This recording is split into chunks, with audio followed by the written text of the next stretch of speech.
היית מזכיר דירה שלך לפליטים מאפריקה? אבל אני חושב שלא, מאחר שיש אווירה בארץ שפשוט מהווים איזה סכנה. לא הבנתי.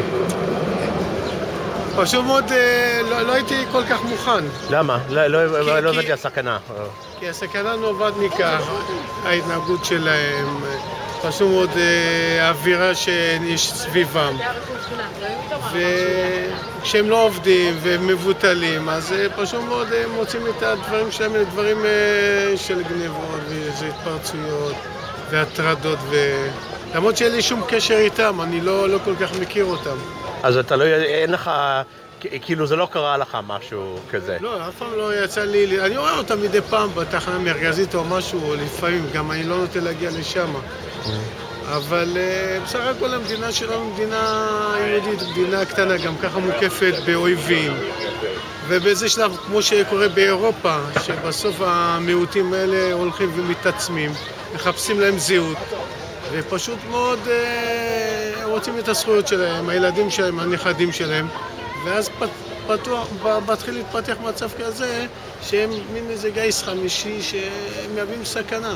אם היו כמו באמריקה, כמו שהיו היהודים שמגיעים לאירופה, שאין להם שום רצון של זכויות, מתארים ומתפתחים במדינה, שאותה מדינה שבאים, ומהווים איזה כיוון חיובי, ולא משהו לעומתי, בשמחה. אבל למה אתה חושב שהם מביאים משהו לעומתי? לא הבנתי הקטע הזה. כי הם לא מתארים, הם שבטיים, הם פשוט מאוד לוקח תהליך של התפתחות והתאמות שלהם בתוך הארץ. ולצערי הרב, אפילו באמריקה אנחנו רואים את הבעיה של הגזע השחור, שעד היום הוא לא נקלט ולא יתערה.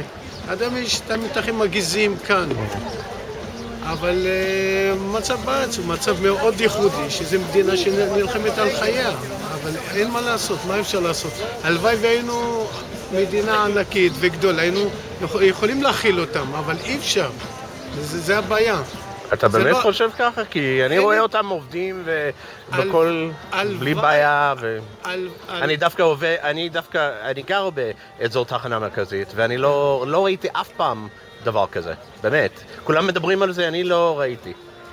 ומה אתה עושה עם אנשים שנגיד לא מתארים ולא מוצאים מקום עבודה? אני רואה אותם מסתובבים ברחובות. ויש להם בעיה, גם בעיה מנטלית, בעיה של סגירת פערים.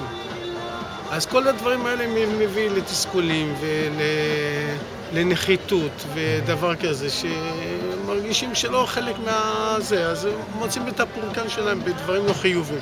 אבל בינתיים אי אפשר לשלוח אותם החוצה.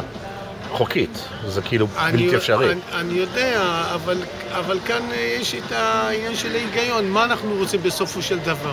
אם המדינה שלנו הייתה של 100 מיליון יהודים, אז אין בעיה, אנחנו היינו גרים בארץ מצרים, אין לנו בעיה להכיל אותם. אבל אתה לא יודע מה, אם אנחנו זורים מעכשיו את הדברים האלה, מה יקרה בעוד איזה 50 שנה? מה ההתנהגות שלהם תהיה שונה מהיום? לא, אבל השאלה... היום הם נרדפים, אבל כמו שאנחנו בדיוק רואים בצרפת.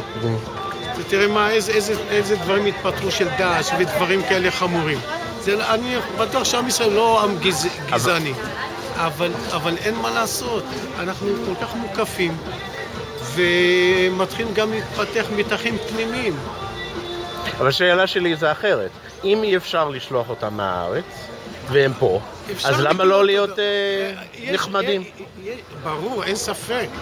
אנחנו מדינה יהודית, שאנחנו עם נרדף, שאנחנו צריכים לתת את הכבוד ואת ההתחשבות בבן אדם, כי היינו גר בארץ מצרים. אנחנו צריכים לתת להם את הצלם אנוש, לתת להם לחיות, לתת להם את התנאים. אבל יש איזה... אבל אנחנו לא, ואפילו מה שאמרת, זה היה מתנגד לזה. צריך למצוא את העמק השווה. אנחנו פשוט מאוד באיזה מקום, יש את המסה הקריטית בין הכמות הנסבלת לכמות שמה שנקרא שובר שוויון, שאתה לא יכול להכניס כאן מיליון, אתה משנה את כל הזהות היהודית. אנחנו מתפרעים מדינה יהודית, אם אנחנו רוצים מדינה של כל אזרחיה, אם היה אפשרי, אבל אנחנו ברגע שמבטלים את היכולת הזה שבאנו לארץ ישראל, אז זכות השיבה וכל מיני דברים כאלה. אני לא חושב שיש משהו זה.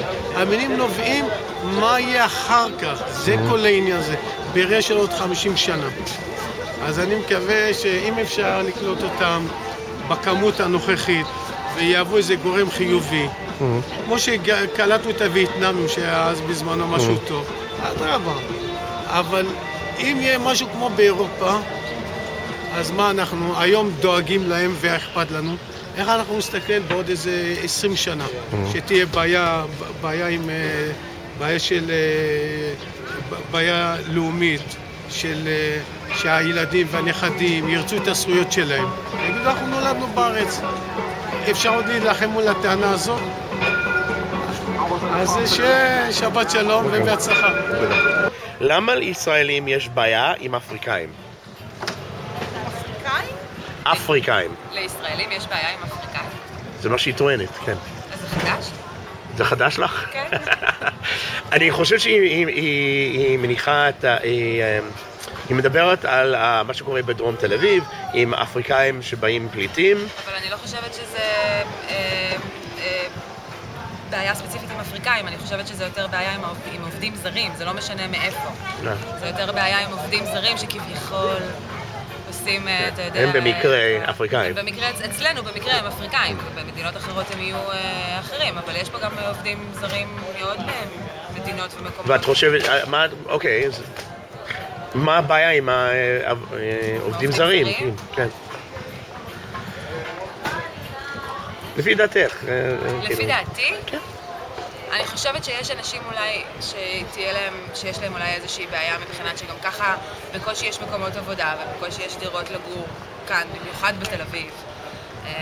אז אני מניחה שיש אנשים שיש להם בעיה עם זה, שהפרנסה והמקומות, את הדירות המעטות שיש, הם לא יכולים להשתמש, אלא עובדים זרים שגם לא, כאילו לא משלמים מיסים חזרה, כאילו לא תורמים חזרה.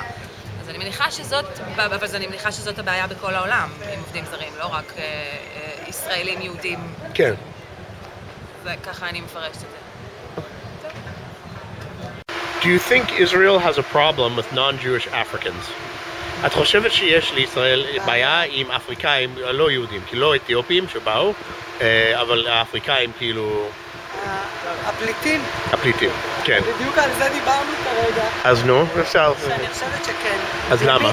אני אגיד לך למה? מפני שאין לי בעיה, אין לי משהו נגדם, אבל הם השתלטו על אזורים שפשוט כל התושבים שם סובלים ברמות קשות, ואני שמעתי את זה מעדות קרובה.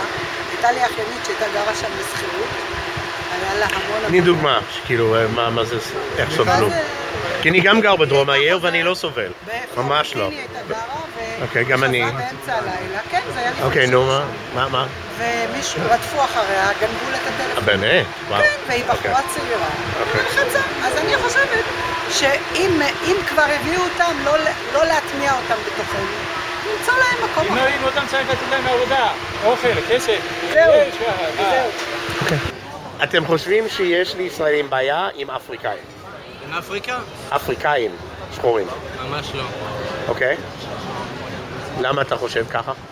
כי אני חושב שבישראל התקבצו מכל הארצות, מכל התפוצות, הגיעו לכאן. זאת אומרת שאנחנו מכירים מכל המוצאים אנשים, אנחנו יודעים לחיות איתם, אנחנו מקבלים אחד את... אבל אני מדבר יותר על לא יהודים, מסודן, מאריתריאה, אותו דבר? אותו דבר, באותה מידה. אז למה אתה חושב שבדרום תל אביב יש בעיה, כאילו בין, או היה בעיה בין האפריקאים והמקומים? ישראלים? כן. זה מאוד אינדיבידואלי, תשמע, זה גם היהודים שמגיעים לפה מאתיופיה, שהם ישראלים לכל דבר, אז גם יש איזשהו קונפליקט לקבל אותם בהתחלה, אבל מקבלים אותם בסופו של דבר, לומדים לחיות איתם, רואים את היתרונות שלהם. אני חושב שזה באותה מידה. כמו בכל מקום בעולם, אני לא חושב שיש איזושהי בעיה מיוחדת. את חושבת שלישראלים יש בעיה עם אפריקאים? איזה אפריקאים? אפריקאים לא יהודים, שהם לא אוהבים אותם או שונאים אותם. ישראלים זה תלוי מי יהיה ישראלים. אוקיי, אז... את אני חושבת... אין לי בעיה עם אף אוקיי, אחד, אז אני אוקיי. לא יודעת. את מכירה אנשים פה ששונאים אפריקאים? דווקא כל החברים שלי לא. הם אוהבים, הם אוקיי. בסדר. אוקיי. בסדר. אפריקאים, יש גם מרוקאים הם אפריקנים. לא, אני מתכוון שחורים, כאילו, כן. הבנתי אותך. ברור, אבל ברור. לא- אבל חצי המדינה אפריקאי. כי זו מדינה אתה לא רוצה מרוקאית. לדבר, לא, כן. אבל אין לי בעיה עם אף נכון. אחד. טוב, בסדר. זהו, בסדר. Do you think Israel has a problem with non-Jewish Africans? I don't think so. I think that Israel is a plural country, is a democratic country with no problem with any type of minorities.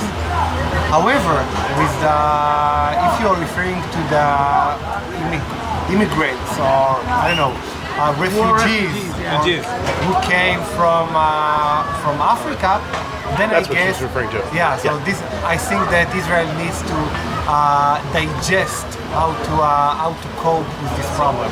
How would you cope with it? That's not the original question, but I'll ask you. You yourself. I don't know.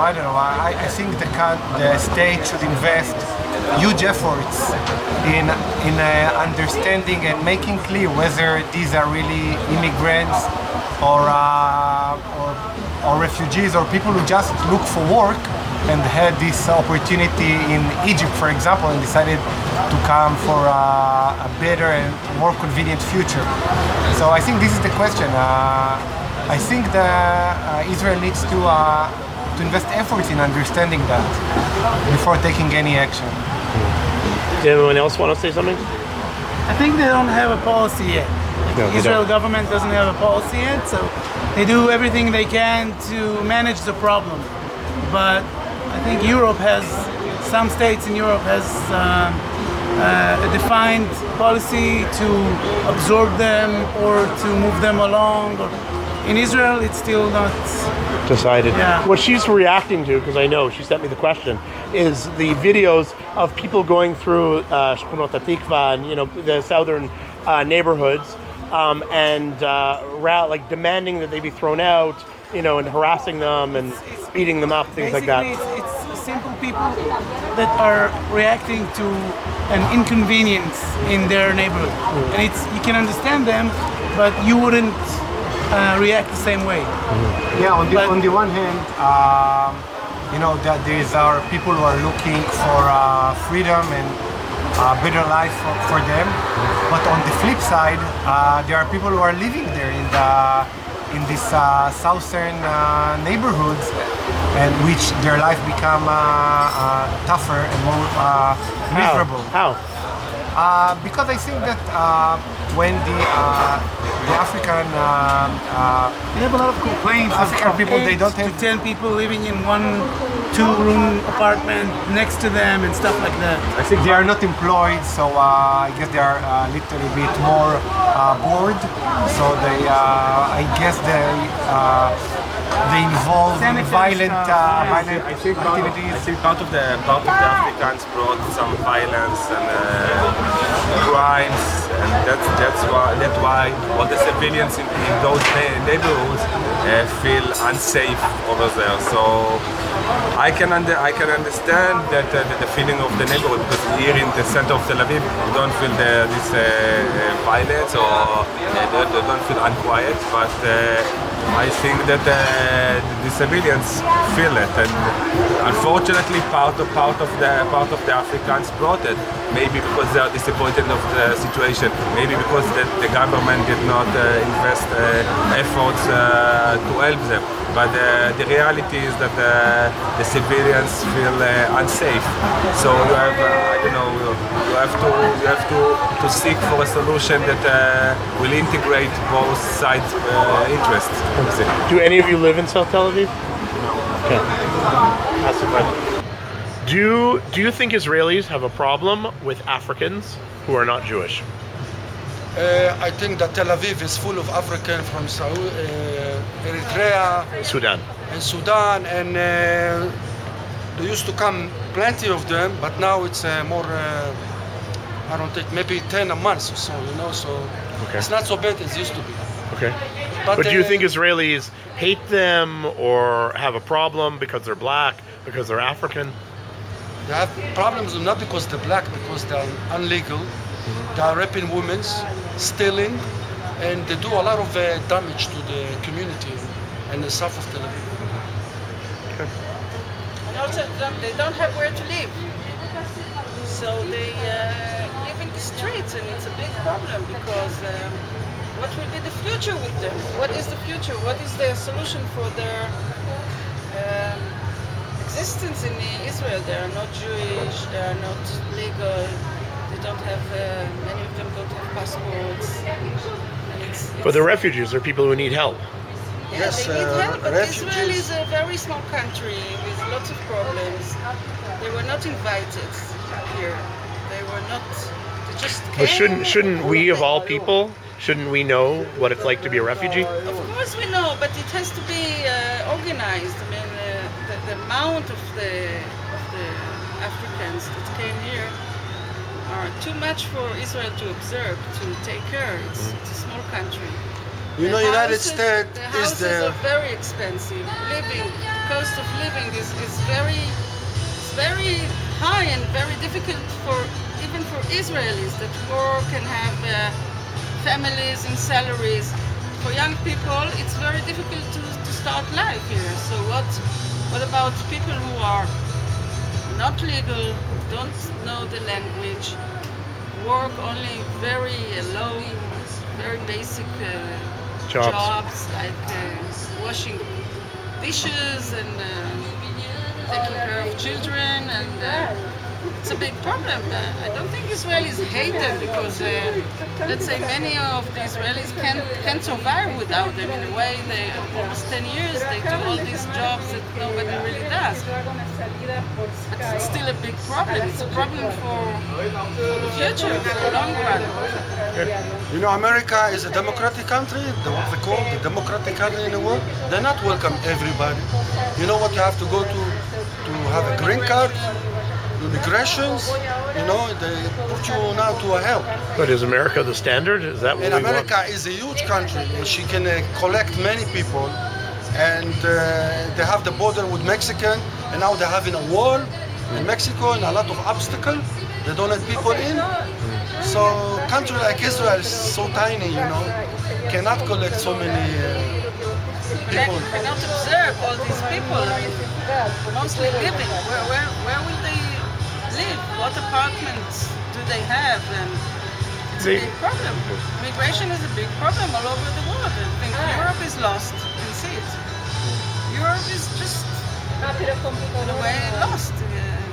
It's a huge waves of immigrants. And, it's a big problem. Do you think Israelis have a problem with non-Jewish Africans? Non-Jewish Africans? Yeah. No, I personally didn't meet someone had problem, or I don't feel like I have a problem with them or people around me that I grow up, my friends, family. No. So nobody said something about we need to get rid of all the Africans, or No. okay. You know what I mean? Sudanese, Yeah, I know. Eritrean. Yeah, I Okay, just so we're clear. I've heard a lot of opinions about it, but Okay. my אני חושב דווקא שכן יש בעיה, כאילו, הרבה ישראלים. כאילו עם הסודנים, האריתראים, כל ה... שיש להם בעיה. כן. אוקיי. אבל למה אתה חושב שזה ככה? בגלל שהם שחורים? לא, בגלל... לדעתי גם בכל ארץ יש את זה שהמהגרים בדרך כלל הם יותר כאילו מדוכאים מהאוכלוסייה. אנשים לא אוהבים את זה, כאילו. גם אתה רואה בתל אביב, יש אזורים, שכונות שלמות של... שכונה שבאמת לא נראית טוב, שכונה, אפשר להגיד מלוכלכת, מפחיד להסתובב בה בלילה, במיוחד לנשים, כאילו לא, אנשים לא הסתובבו שם בלילה, זה כאילו זה נהיה יותר סלאמס כזה, כאילו כמו של ארצות הברית. אבל אני חייב להגיד לכם, להיות שאני גר שם, ואני מכיר את השכונה משנות ה-80, וזה היה בדיוק אותו דבר, היה מלוכלכת, מגעילה, מלא פשעים, כאילו לא, זה לא, כן, זה לא בגלל יכול להיות שיש בעיות אחרות בגלל האפריקאים, אבל אני מכיר, אז זה היה... מה? Go ahead in English. Okay. I think that there's not really a problem because it's being hypocrite. Hypocrite? Hypocrite, thank you. because they usually take all the bad works, Yeah, the crappy jobs nobody we can't wants to say do. anything about it because without them there's a lot of things that we wouldn't do ourselves. So Okay. something to think about.